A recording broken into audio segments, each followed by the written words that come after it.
Welcome back to Is Anything Real in Paid Advertising, the show where we unpack what's real and what's just noise in today's marketing mayhem. I'm your host, Adam W. Barney, paid ads skeptic, agency growth strategist, and energy coach for leaders who are sick of the hype. Today's guest is someone who's flipping the script on how businesses grow, not by chasing followers, but by cultivating real community. Yurii Lazaruk is a community strategist and builder who's calling out the myth that a big audience equals connection. Yurii, welcome to the show. Hey, Adam. Thank you so much for having me. Super happy to talk. And yes, let's jump in. Let's have go. it. Yurii, you've said it yourself. Most people confuse community with audience. What's the real difference? Yeah, it's audience, whatever you name it. So the thing is, it's like one-to-many connections. So usually, like if you have a newsletter or Instagram page or even on LinkedIn, all those followers, it's kind of an audience unless you're having connections with them. So it's mostly like one-to-many connections type of style.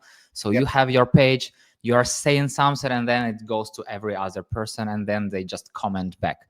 So the difference, community is like many-to-many connections. It's a space where everyone can literally talk to everyone. They are not waiting for you to start a post. They can post themselves. They can connect. They can have private conversations. So it's like, to be very short, audience one-to-many, community many-to-many. That makes so much sense. And I mean, let's get into a little bit more. When did that realization hit for you that real growth isn't just in the follower count, but in that actual human connection? It's super easy. When you're sending an email, you have an open rate. And usually, like if you have a really good open rate, it's like 25, 30%. It's like very good open rate.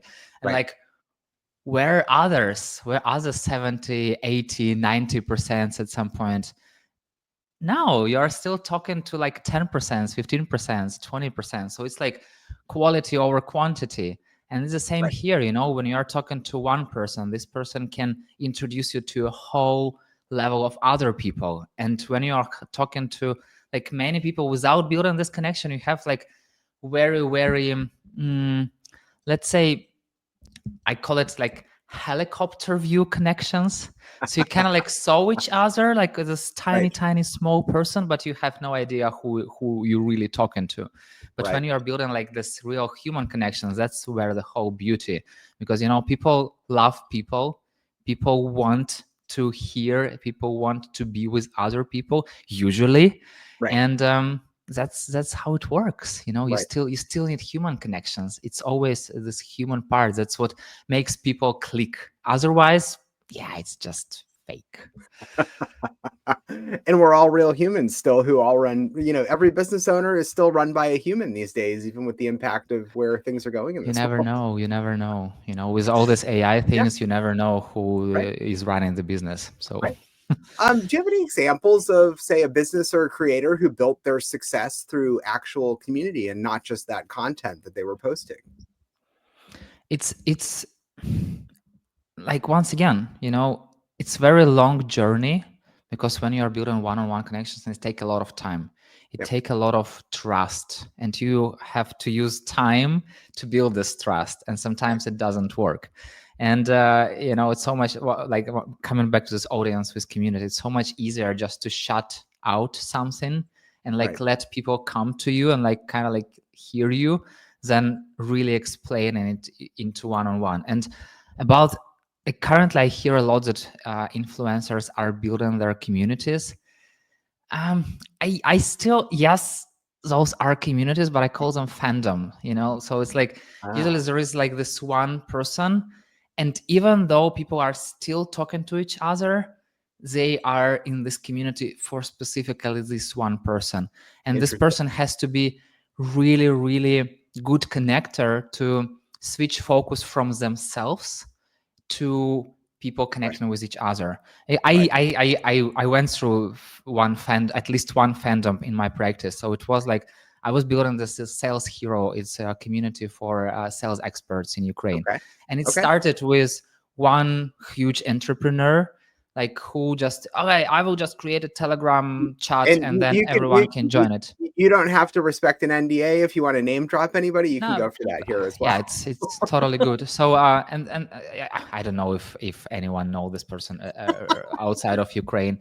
So it's like it was a big person in Ukraine, and Sure. everyone wanted a piece of this person. So they joined community because of this person, and then this person went from business to politics, and of course they doesn't care about the community itself. And it took me 2 or 3 years to switch attention from this person to really sales theme, because So, even though this person was talking mostly about sales and marketing tactics, right, everyone in the community came there to get a piece of them. They right. wanted to be visible, they wanted to exchange messages with this person, so they just wanted to be seen by this Right. person. And then when this person was out, it took like a lot of time to really make it work in a way that we are here not because one person, but because of sales. Right. So yeah, you have to be really careful That's if you are that's an amazing though. You influencer. have I mean you have to Yuri, you have to think about that when you make that big shift though, right? You can't just do it without thinking about you have to almost rebuild the audience. And it's some there's probably some overlap, but there's work to position yourself and then almost start from zero, I would imagine. You are totally right. So we had like, I don't know, 5,000 people or something like that in the community when that person was inside. Then it dropped to like 2,000, and then we started to grow back to 3-4,000. So Right. it was definitely declined because people, this person is not here, why should I waste my time? And Mm, there are also a big part of people who went there not because of this person, but partly because of this person, but right. also because they were really interested in the topic and they stayed. Yep. And they kind of like were this like old school members, who kind of like remember the old times and Yeah. like still come in with the new times. And now Mm, if people are joining, they don't even know who was the creator of the community. They think that this community was forever and it existed just to tell people about sales, but it's not. interesting. So yeah. Interesting. So, what's one of the big myths, or rather, one of the big myths out there is that you can't measure community. And I know you disagree. How do you track its impact? It's so fun. I run a podcast called Community ROI, where I talk to senior community experts and sometimes even try to talk to founders who are using communities about like what is measurable, like how can you connect community goals with business goals. Right. And like 3 years ago, I also thought it's all a sense of belonging. You can't measure, you have to feel it. If you can't feel it, it's your problem. But you can really measure it, like community can help with customer support, community can help with product adoption, community can help with marketing, with sales. For example, there are many different metrics, but let's start with customer support. Mm, The level of answers to customers tickets, because people in the community, they are helping each other, and you are saving money on yep. customer support because your customer support has less work. Right. Secondly, if we are talking about product, you are creating some features, you think about it might help our people, but you Yep. have no idea what will really help them. And that's exactly why you go and ask community. You ask Yep. them about like, what do you really need, and build Right. it and ship it. And then you also like beta test it with your community members. And it also saves you a lot of money in shipping exactly what people need and not Right. making mistakes. It also saves you money on testing. Then if you're Right. talking about marketing, it's like UGC, user generated content. Mm, If people love what you are doing, if people understand that they are heard and trusted, they yep. will create you so much content. They will be like such huge ambassadors for your brand that it will like work better than any type of marketing. I call it word of mouth marketing, and I feel like it's the best thing that works, because you can do like hundreds of advertisements, but if your friend will tell you try something else, most likely you will try something else. And We talking about also sales, there is this marketing qualified leads, yes, but also yep. there is community qualified leads.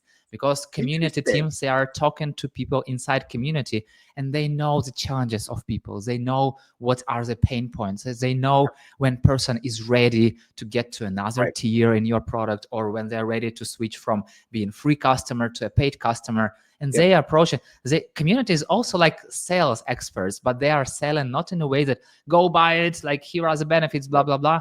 But they are helping people to understand how the product will help them. They're kind of like this good sales.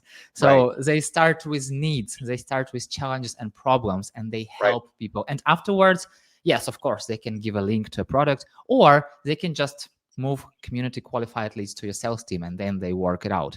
It's Right. just a small part of what exactly community can do.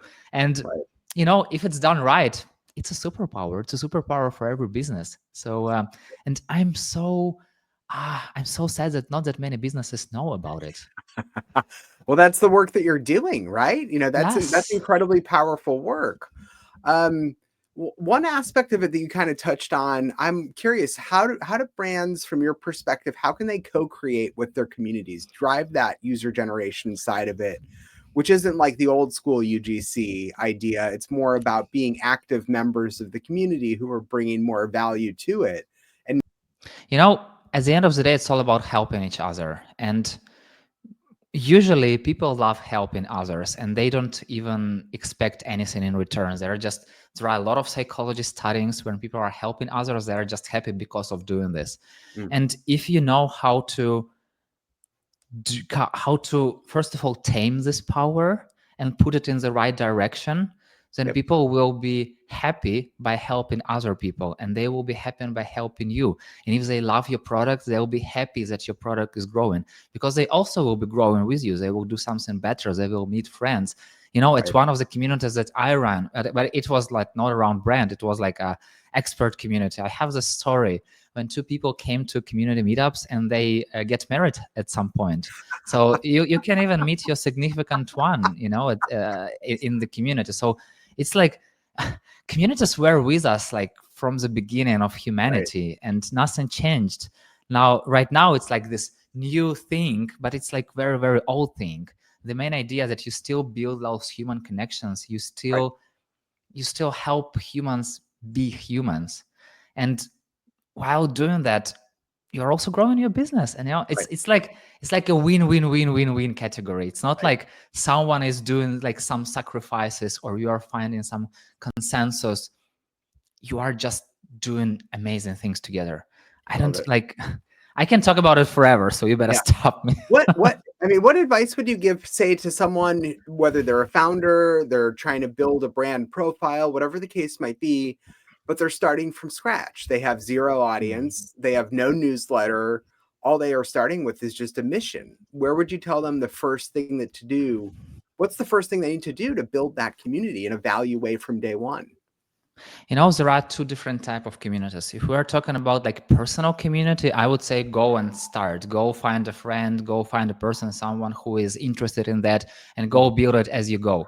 That's Okay. how usually people create in communities around some significant topics when they are dealing with some personal challenges or stuff. But if you are building a community around the brand, around the company, Right. I'm you thinking need more in more of a you need business sense. audience. You need audience. Like community won't solve you all your marketing product problems from day one. It Hmm. will in the future, but it will take a long time. I usually compare community building with marketing as SEO and paid ads. So you still need SEO to organically grow your visitors.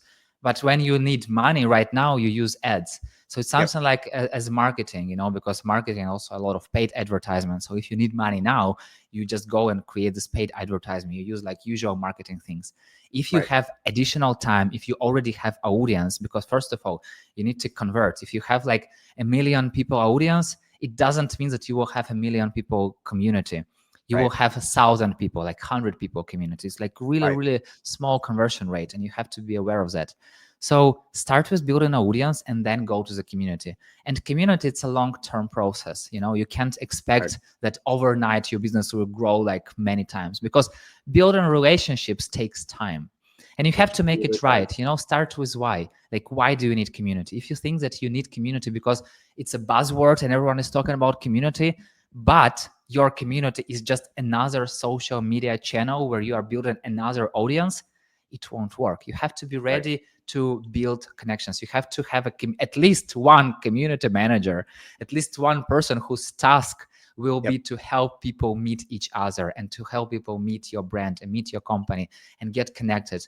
Because otherwise, if you will create another community, like one more channel on community platform and call it community, and then you will just post product updates, it won't work. No one's It going to won't engage work. with that. There's no one who will engage with that, right? So, and that all gets into this shift that we're seeing from Web 2.0 platforms to more intentional kind of relationship-based platforms like Slack, Patreon, whatever the case might be. And with those communities, intentionality plays so much in how a community can thrive. And you've touched on a little bit of that. But let's also tie it back. I know we've also connected about this loneliness epidemic around the world and how people are craving connection. I think we can understand a little bit of how community strategy taps into solving for that.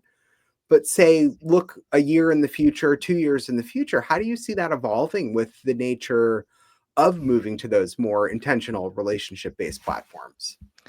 You know, there are people who are telling that AI will take our jobs and AI will make people disconnected. And I'm kind of happy about it. I mean, in a way that it means that community will grow because you still need those human connections. And even though I heard there is this product when you can have an AI partner who will like talk to you and send you messages, it's like crazy. Still, it's a reality and it will grow. And the more people talk to AI, the more like lonely they will feel, because at the end of the day, everyone needs a real human connection, a real human conversation. And like, what's the beauty of the community for a brand? Because, for example, let's take Nike. So they have community of people who care about their health, who care about their physical fit. So and it's really hard to do it on your own. It's really hard to run on your own. It's really hard to exercise on your own.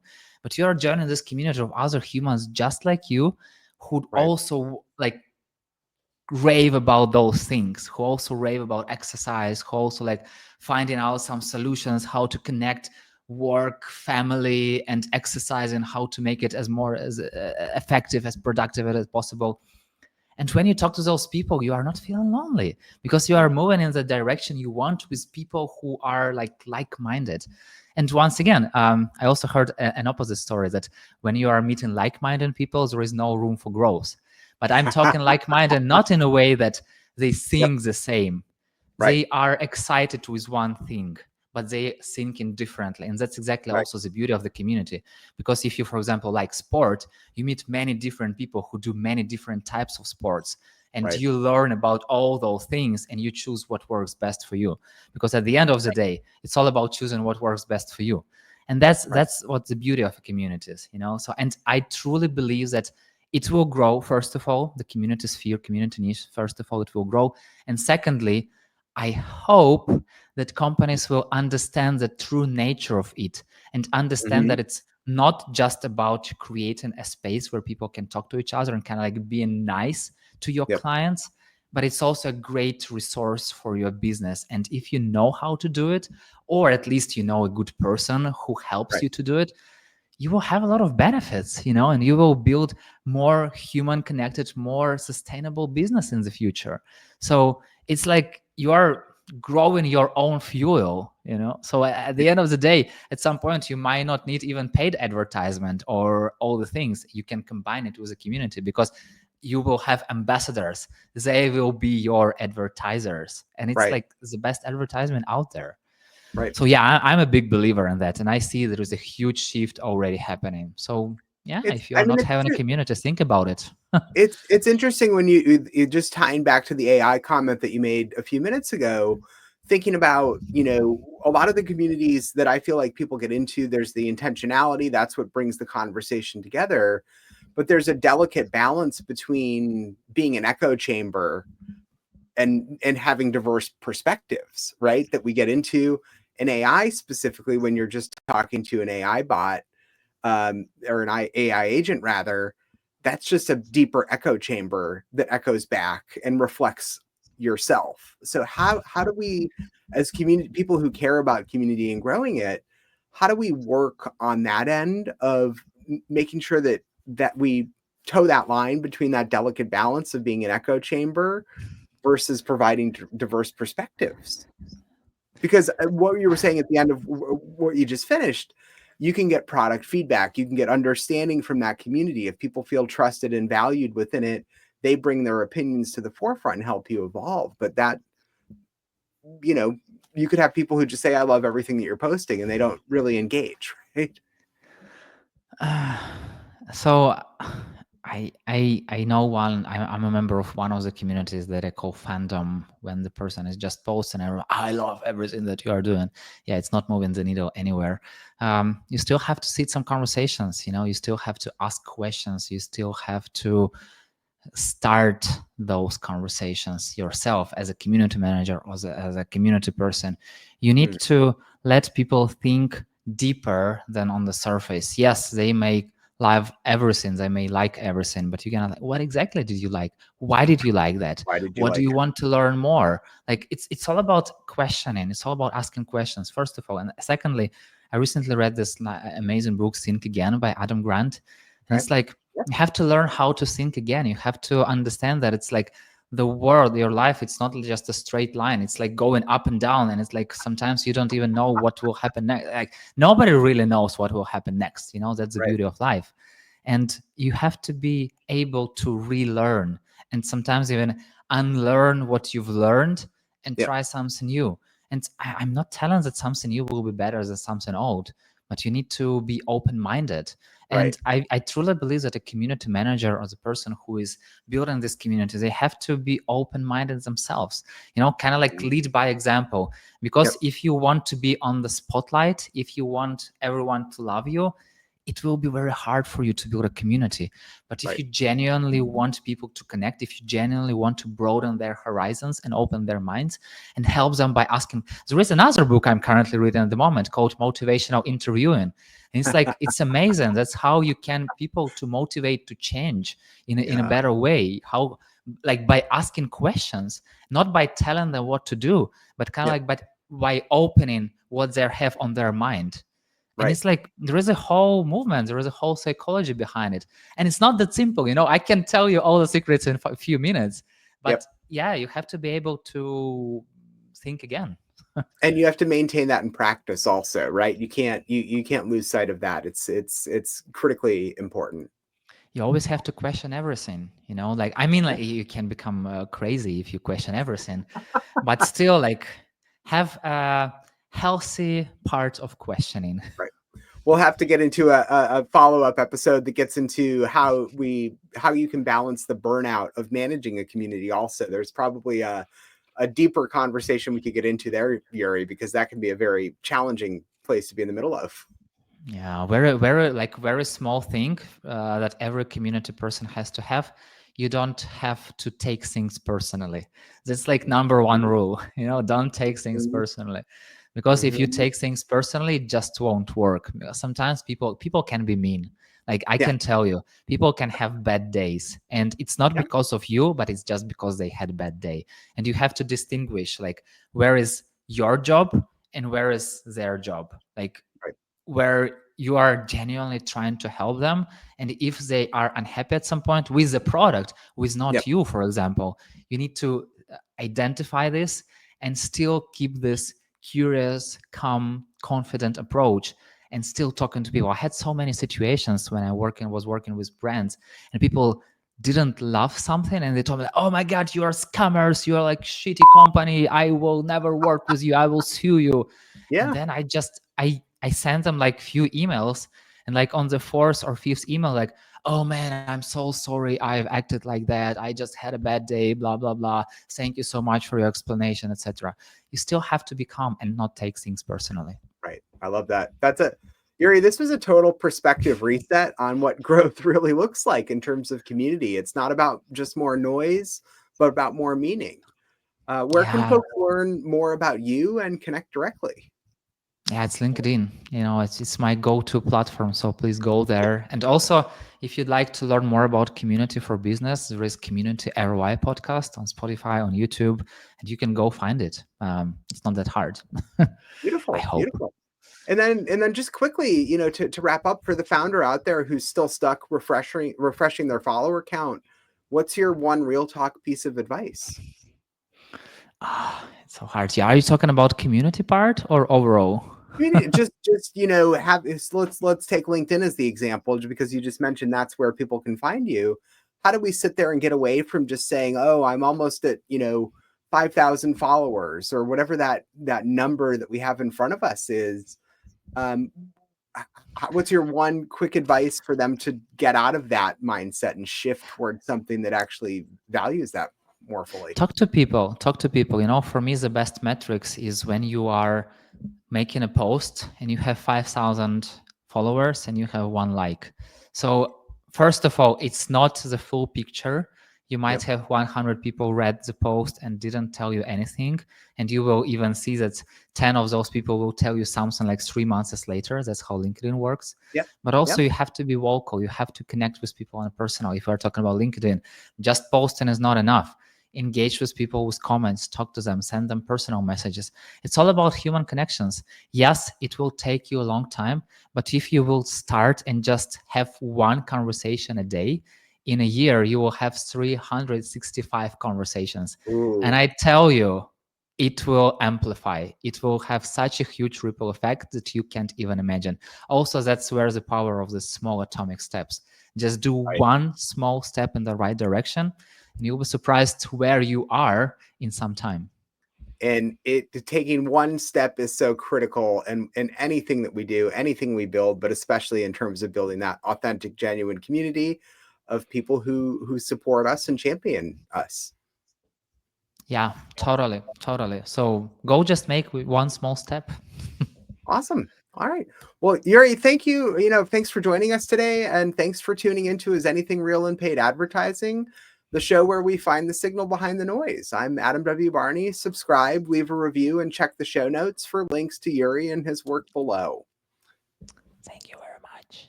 Thank you, Yurii.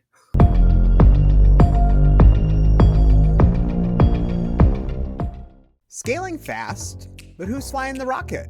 If you're a VC-backed founder, 7 to 8 figure operator, or executive team scaling fast but heading toward burnout, I help you rebuild your energy system, reclaim 10 to 20 hours a week, and lead with clarity, stamina, and execution energy.